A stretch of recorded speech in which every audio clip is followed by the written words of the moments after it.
Oh hi, I'm the Heretic. On Monday, September 9, 2019, Attorney General Ken Paxton of the state of Texas announced their investigation of the tech company Google for violation of federal antitrust legislation. He is joined by attorneys general from 48 U.S. states, in addition to the District of Columbia and Puerto Rico. Only California and Alabama abstained from joining the investigation. Their argument for probable cause boiling down to several points. Firstly, Google's domination of online advertising, expecting to earn $48 billion in 2019 in ad revenue while spending on 75% of all online advertising. Other concerns were about how Google manipulates search results, supported by evidence like when Breitbart obtained a leaked document containing several key search terms blacklisted by Google, meaning any videos on YouTube containing these terms in their tags or descriptions were made harder to find. Leaked emails show how Google altered their search algorithm to suppress conservative sites in favor of progressive ones, in addition to trying to direct web traffic towards politically favored sites when using search terms to research an issue. That Google manipulates search results shouldn't be controversial. Attorneys General also cited the insecurity of Google with people's personal information. The shutting down of their failed social media platform Google+ after a data breach late last year exposed the information of as many as 52.5 million users, which is roughly 1/6 to 1/7 of the US's population. Google also gives user data, including search history, geographic location, internet activity, activity during the times of day, etc., all stored on Google servers, to the NSA through the PRISM program. The NSA also collects data from other tech giants about you from PRISM as well. All of which suggest, as the Attorney Generals allege, that Google is engaged in anti-competitive practices that give it an unusually large amount of market share in terms of web traffic. The Attorney General's investigation will increase in scope as more information is revealed. Keep in mind, dear viewer, that this is not a lawsuit. No criminal or civil charges are being filed, and whether or not they should is, supposedly, the purpose of the investigation. This comes after, just last month, August of 2019, the U.S. Department of Injustice made demands from Google to turn over records regarding previous antitrust investigations, such as the one that took place 6 years ago, where the DOJ recommended no legal action be brought upon Google. Meanwhile, in Europe, the Fourth Reich has fined Google about $9 billion over the last 3 years for anti-competitive practices. This is the context for what's going on with Google and the government's grumblings for Google violating antitrust laws. But there's several problems right off the bat. Firstly, how does one define anti-competitive practices?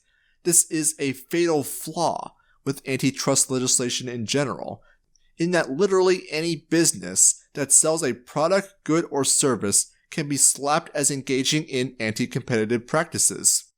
Company A sells widgets for a higher price than everyone else and is charged with profiteering and price gouging. Company B sells widgets for a lower price than everyone else and is charged with predatory pricing and cutthroat competition.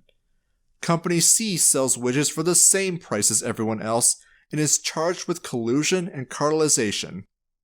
Goods and services cannot be sold without running afoul of antitrust laws. As such, the only way they can be enforced is completely arbitrarily. It's almost as if the arbitrary nature of this legislation is by design. I explain this more in my video on monopolies, which will be linked down below. But the part that's really important, monopolies cannot exist in free markets. They can only exist when the government gives special privileges to their friends. A fact that's completely lost on the likes of Dave Cullen. This is why when people defend social media censorship with statements like, they're a private company, they can do whatever they want, it's not exactly a smart thing to say, considering these private companies enjoy a monopoly over the online public space. First off, nobody makes the "they're private companies so they can do what they want" argument anymore. Marxists never cared because they don't care about property rights. Liberals never cared either, because it's always feels over reals. Conservatives either don't care, or they recognize what libertarians have known for a long time, that big tech companies are government agencies in all but name. That their private companies might have been something someone said 5 years ago, but today, nobody defends tech giants as private companies. It's a straw man argument. Google is not a private company. Even from the very beginning, they were a government proxy.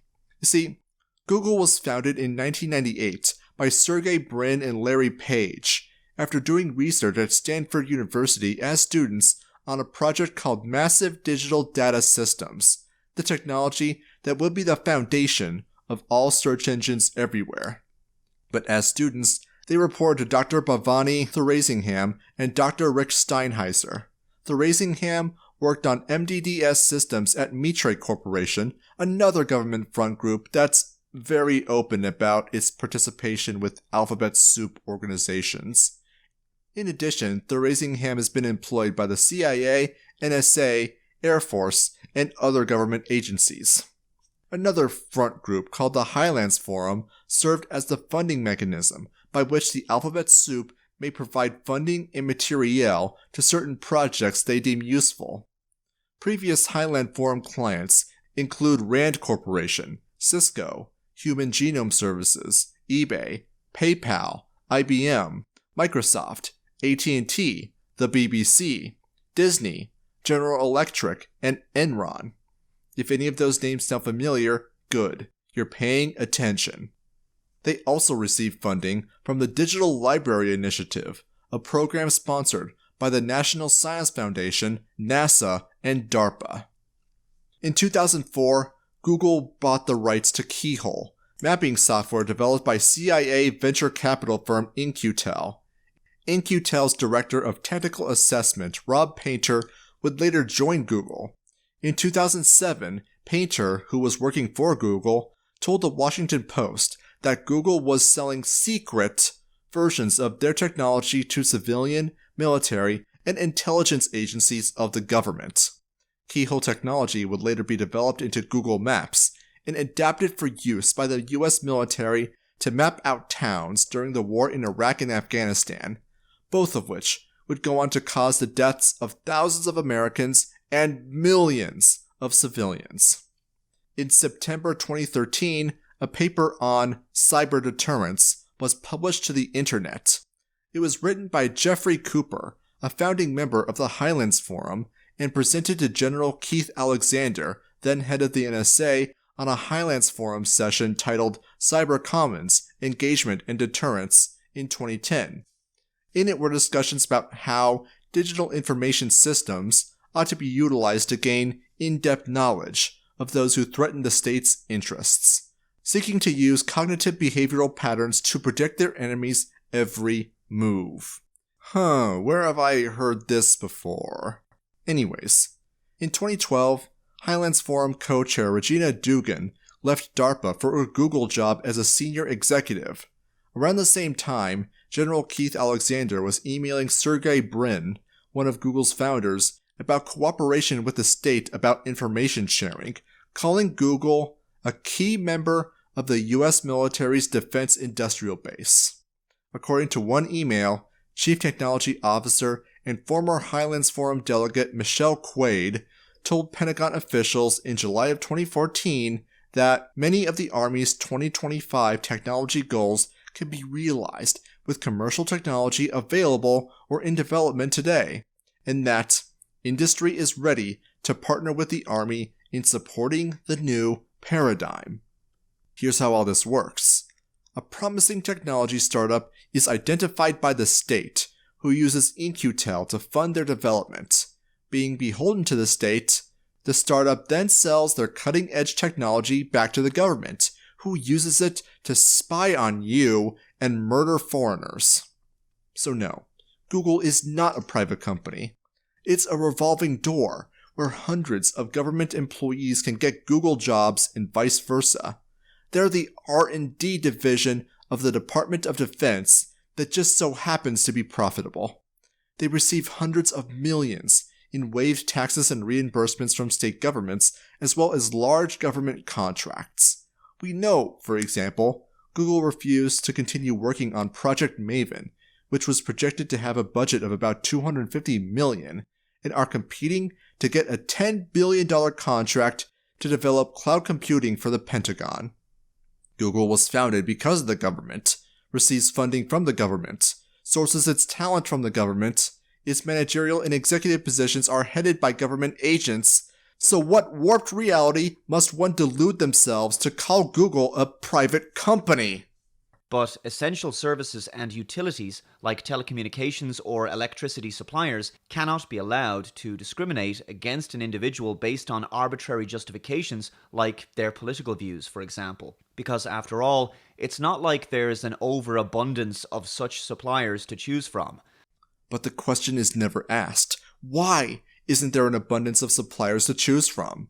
Now, there are many Google alternatives, such as DuckDuckGo, which don't collect your personal information to the best of my knowledge. And browsers like Pale Moon exist, so you don't need to use Chrome to get a halfway decent internet browsing experience.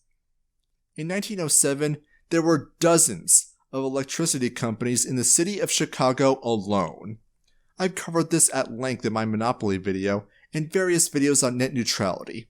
The reason our choices for certain services arbitrarily deemed to be utilities are limited has nothing to do with features inherent to that service that limit the number of providers in an area. It's because local governments and municipalities make deals with utility companies to keep out competition. They do this through zoning laws, ordinances, and denying competitors any permits that they may require to, for example, lay down network cables. Google is given special treatment over other companies that allow it to crowd out competition. Funding from the alphabet soup, contracts, access to the talent pool from the revolving door. It's the source of their dominance. In the absence of the state, Google would be unable to retain its now enormous scale and would be forced to downsize significantly, if not outright collapse, under its own weight. I'm not even saying you have to be an anarchist to support this, but the main reason this is happening is because the state is paranoid and wants to be on the cutting edge of national security. Apparently, your search history and how often you go to the bathroom is a question of national security. But if you honestly believe that it's a question of national security, then I'm not sure I can help you. What they really want is just a tool to control your lives and to be able to more easily and more efficiently plunder resources from you. It goes without saying, but Google's not the only one. 11 attorneys general are also investigating Facebook for similar reasons. But me and Esso have already talked about Facebook in detail. So the next question is, what will come of this investigation? I cannot say for sure. The attorneys general, while state agents, are not part of the executive branch the way Google is in spirit. They may not even be able to do more than recommend charges be brought on violating federal antitrust legislation. However, this investigation could take months, if not years, and the attorneys general have already indicated that the scope of this investigation could very well be limitless.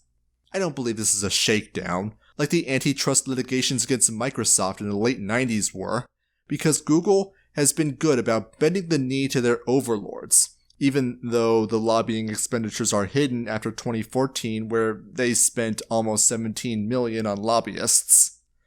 What's really going on is classic Hegelian dialectics, the problem-reaction-solution method.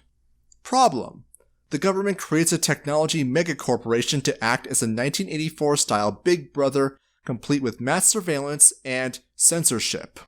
Reaction: oh no, this censorship is bad. If a private company becomes a monopoly in a given industry, it has to play by different rules to other companies. We should definitely not carefully consider what's actually causing this problem and derive solutions that won't make the problem worse, because we need to fix this right now.